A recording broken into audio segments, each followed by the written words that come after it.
Россиянын темасы граждандык согуш жана совет бийлигинин чыңдалышы. Жеңилген буржуазия, жеңилген помещиктер албетте бийликти оңой менен эле советтердин колуна, пролетариаттын колуна өткөрүп бергилери келген эмес. Анын үстүнө Россияда биринчи жолу адамзат тарыхында социалисттик революция жеңип отурат. Социалисттик мамлекет түзүлүп атат. Жумушчу дыйкандардын, эмгекчи элдин кызыкчылыгын көздөгөн, коргогон өкмөт түзүлүп атат. Муну чет жакадагы күчтүү капиталисттик мамлекеттер дагы Англия, Франция, Америка Кошмо Штаттары, Япония каалаган эмес. Муну ошондуктан контрреволюциялык күчтөргө алар дагы колунан келишинче, мүмкүндүк болушунча жардам берип, ушул Россиядагы совет бийлигин жок кылууга аракет кылышкан. Россиянын ичиндеги контрреволюциячыл күчтөр ошол империалисттик мамлекеттердин жардамына таянып, бийликти кайра колуна алууга болгон мүмкүнчүлүктөрүн жумшаган. Ошентип 18 жылдын орто ченинен баштап Россия мамлекетинде, советтик Россияда, анын региондорунда граждандык согуш башталат. Бул граждандык согуш 20 жылдын аягына чейин созулган. Граждандык согуш Россиянын борбордук бөлүгүндө дагы айыгышкан мүнөздө өтүп, куралдуу кагылышуулар күчөп, ал тургай армиялар түзүлүп, бул чоң элге чоң кайгы, капа, кыйынчылыктарды алып келген. Граждандык согуш Түркистанда дагы, анын ичинен Кыргызстанда дагы курч мүнөздө өткөн. Түркистандагы граждандык согуштун курч мүнөздө болушуна ошол мезгилде Жети суу фронтунун түзүлүшү, Закаспий фронтунун түзүлүшү, Ак Төбө фронтунун түзүлүшү, ушундай 3 фронттун Түркистан крайында түзүлгөндүгүнүн өзү эле граждандык согуштун кандай мүнөздө болгондугу жөнүндө кабар берет. Жергиликтүү эл дагы совет бийлигинин максатын жакшы түшүнүп калгандыктан, совет бийлиги элдин кызыкчылыгын көздөй тургандыгын билгендиктен, ушул граждандык согушта совет бийлигин коргоого болгон мүмкүнчүлүктөрүн жумшаган. Кыргыздардын ичинен дагы ыктыярдуу түрдө кызыл аскерлердин топторуна мүчө болгондор, ыктыярдуу түрдө аскерге катталгандардын саны көбөйгөн. Кыргыз элинин ичинен ушул Юсуп Абдрахманов, Күчүков, Осмонбеков, Орозалиев өңдүү мыкты кызыл командирлер чыккан. Белгилүү адамдардын ичинен Саякбай Каралаев, Касмалы Баялинов өңдүү кийин белгилүү адамдар, белгилүү манасчы, белгилүү жазуучу болгон адамдар дагы өз ыктыяры менен кызыл армиянын катарында кызмат өтөшкөн.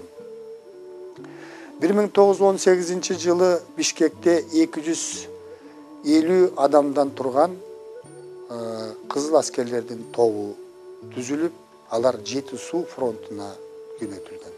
Кийинчерээк бул түзүлгөн аскердик бөлүм Бишкектин 1-чи полку деп кайрадан аталып, ага белгилүү кызыл командир Лагуненко жетекчилик кылган. Бишкектин айланасында контрреволюциячыл козголоң 1-чи жолу ушул азыркы Сокулук жергесиндеги Ак сууда, Беловодскийде чыккан. Анткени бул жерге орус дыйкандары жайгашкан чоң кыштак болгон. Бай орус дыйкандары совет бийлигине каршы козголоң уюштурууга жетишкен. Бул козголоң 18-жылы 7-декабрда ошол Беловодский кыштагында башталган.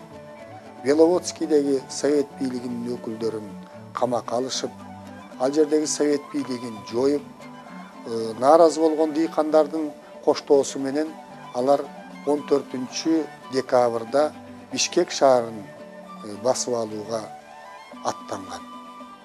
Бишкектеги Кызыл гвардиянын бөлүктөрү аларды азыркы Манас проспектиси же болсо Белинский көчөсү, тагыраак айтканда мына филармония жайгашкан жерден тоскон. Эки тараптан тең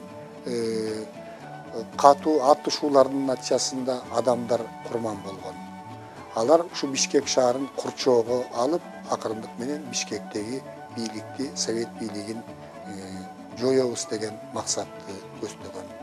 Алардын ушул козголоңун басыш үчүн Жети суу фронтунда согушуп аткан 1-Бишкек полкун кайрадан ушул Бишкекти көздөй жөнөткөн.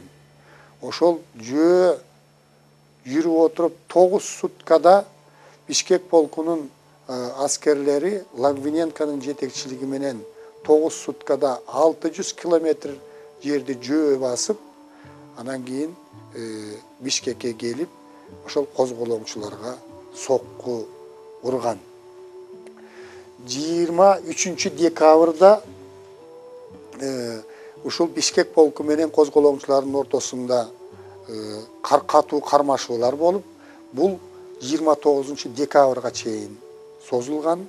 Натыйжада Бишкек уезди козголоңчулардан толук бошотулган. Азыркы мезгилде мына студенттер өзүңөр көрүп жүрөсүңөр, Дуб паркында Кызыл гвардиячылардын коюлган көрүстөнү бар.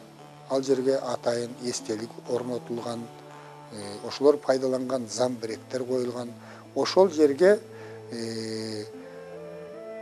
ушул Ак суу козголоңун басууда курман болгон Кызыл гвардиячыларынын бир тобунун сөөктөрү коюлган.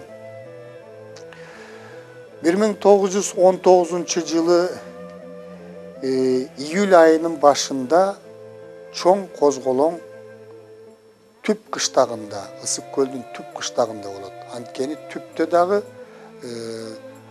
Россиядан келген дыйкандардын байларынын чоң тобу жашаган.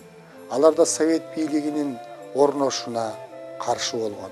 Совет бийлиги алар ээлеп турган жерлерди дыйкандарга бөлүп берет деген кабарды угушкан. Помещиктердин жерлери конфискацияланат деген кабарды угушкан. Ошондуктан чоң козголоң чыгарышып, түптөгү совет бийлигин жоюп, алар Пржевальский шаарындагы совет бийлигин жоюш үчүн 20-июльда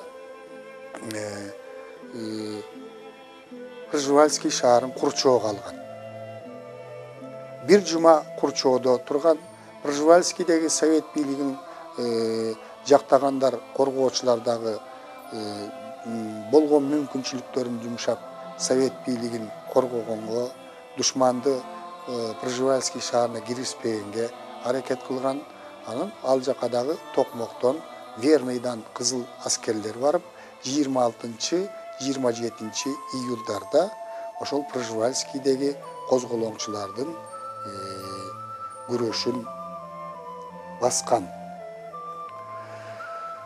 Түркүстанда совет бийлигин чыңдоо үчүн совет өкмөтү 1919-жылы 14-августта Түркістан фронтун түзгөн.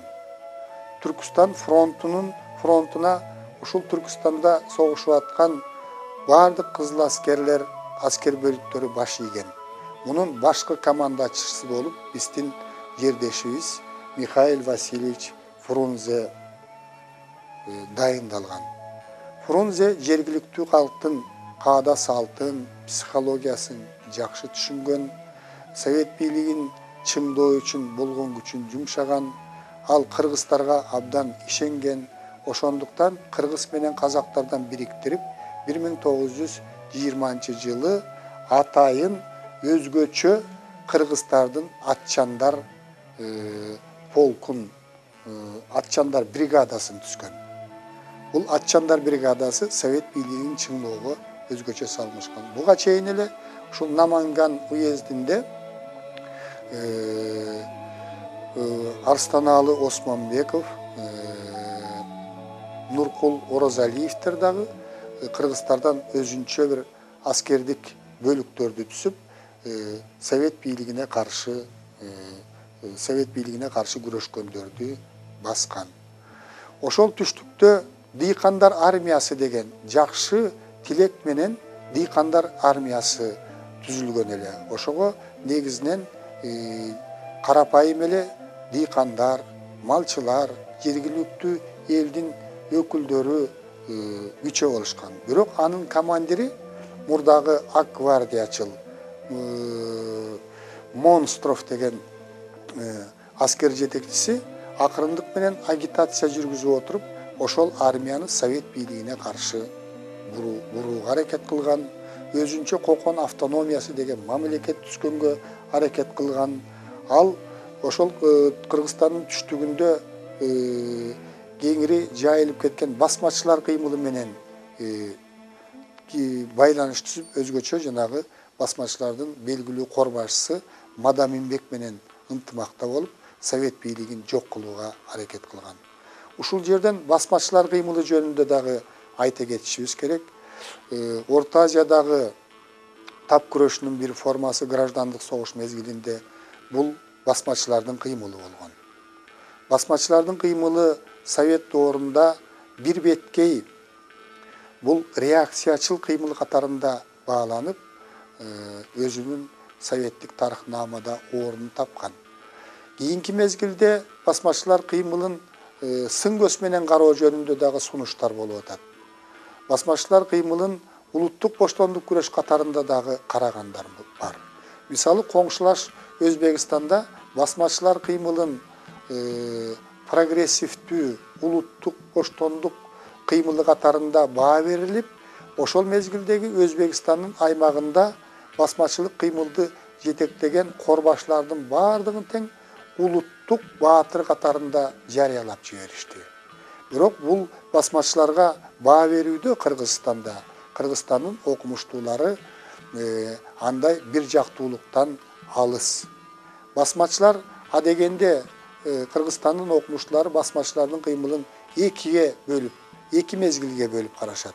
Башталышында басмачылардын кыймылында улуттук боштондук мүнөз болгон, жергиликтүү элдин кызыкчылыгын коргоо максаты болгон, жергиликтүү элдердин кызыкчылыгы тепселип атат. Ошондуктан биз жергиликтүү элдин кызыкчыларын ар тараптуу колдойбуз деген. Ошон үчүн жергиликтүү элдерден чыккан дыйкандар, малчылар, карапайым элдер басмачылардын кыймылына катышып, ошолордун буйруктарын аткарган. Бирок кийинчерээк совет бийлигине каршы күрөштө ошол басмачылардын отряддары карапайым элдерди өлтүрө баштаган. Карапайым элдердин айылдарын талап тоноп өрттөй баштаган. Жумушчуларды кармап алып, аларды мыкаачылык менен өлтүргөн учурлары көп болгон. Ошондуктан басмачылар кыймылын бир беткей эле улуттук боштондук күрөш деп баалабастан, кийинки мезгилде бул реакциячыл кыймыл болгон деген тыянак азыркы мезгилдеги кыргыз тарыхнамасында үстөмдүк кылып келүүдө. Муну ошол мезгилде өзгөчө 20-жылдардын экинчи жарымында басмачылар кыймылын элдин колдобой калгандыгы дагы далил. Басмачылар кыймылы тоо таштын арасына жашынып, кийинчерээк ушул 21-жылдары, 22-жылдары деле чыга калып, акыры 24-жылдарга чейин созулган. Басмачылар кыймылын мына жогоруда биз белгилеп кеттик. Мадаминбек, Көршермет, Мойдун, Аман Палван өңдүү бир катар корбашчылар жетектеген. Мына 1920-жылы Совет бийлигин чыңдоо үчүн 7 майда Михаил Васильевич Фрунзе Түркістан боюнча биринчи жолу аскерге мобилизациялоо жүргүзөт. 19 жаштан 35 жаштагы адамдар кызыл аскерге кызмат кылсын деп биринчи жолу аскерге чакыруу жүргүзгөн.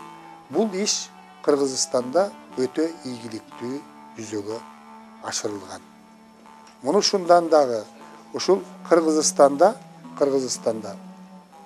Совет бийлигин жергиликтүү эл жакшы колдогондугун көрөбүз. 1920-жылы ушул чет жакадагы качкан контрреволюциячыл күчтөр Совет бийлигине каршы акыркы аракеттерди жасап, Совет бийлигин кулатууга аракет жасап көрүшкөн. 1920-жылы ноябрда ат башыда козголоң чыгат. Мында ошол Ферганадан качкан Криянов баягы армиянын, дыйкандар армиясынын жетекчиси Бондарев деген көпөс болгон, ошол Нарында жашаган. Мына ошолор Совет бийлигине каршы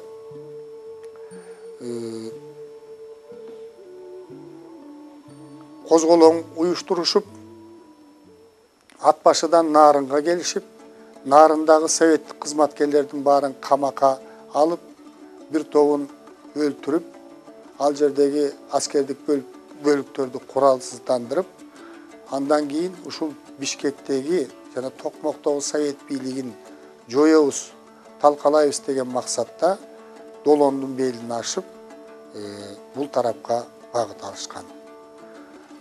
Токмоктон, Бишкектен чыккан Кызыл армиянын бөлүктөрү аларды 16 ноябрда Кочкордон тоскон. Кочкордон эки тараптан катуу салгылашуу болуп, салгылашуунун натыйжасында Криянов баш болгон, Бондарев баш болгон козголоңчулардын аскери талкаланган, өлгөндөн калганы Кытайга качкан. Ошентип 1918-жылы башталган граждандык согуш 20-жылдын аягына чейин созулуп, натыйжада Совет бийлигин жактаган күчтөр козголоңчуларды, контрреволюциячыл күчтөрдү талкалаган. Кыргыз жергесине дагы ошентип советтик курулушту жүзөгө ашыруу үчүн тынчтык орногон.